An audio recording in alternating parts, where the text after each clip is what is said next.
প্রতিষ্ঠিত করার জন্য যদি সাহাবাদের পিছনে পিছনে আমরাও জানমাল কোরবানি করতে পারি, তো আমরাও কিয়ামতের ময়দানে জান্নাতীর দলে উঠবো। কথা বলেন ঠিক কিনা? আবার আবু জাহেলের উত্তরসূরিরা এখনো আছে না নাই?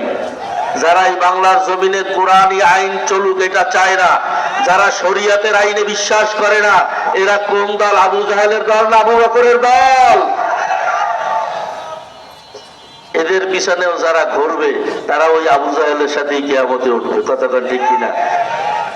যেরকম আবু জাহেল এই কোরআনকে দুনিয়া থেকে মিটাইয়ে দেওয়ার জন্য সর্বোচ্চ ষড়যন্ত্র করেছিল, চেষ্টা করেছিল, আল্লাহর হাবিব এবং তার সাহাবাদেরকে অকথ্য নির্যাতন করেছিল, আজকে ওই আবু জাহেলের উত্তরসূরিরা বাংলার জমিনে যেন কোরআন প্রতিষ্ঠিত হতে না পারে, যারা কোরআনের পক্ষে কথা বলে তাদেরকে গালাগালি করা, তাদেরকে নির্যাতন করার সর্বোত্তম চেষ্টা তারাও করে যাচ্ছে। ভাইরা আমার, বিশ্বাস করি আমরা যারা নবীকে মানি, আমরা যারা কিয়ামতকে বিশ্বাস করি, জান্নাত বিশ্বাস করি,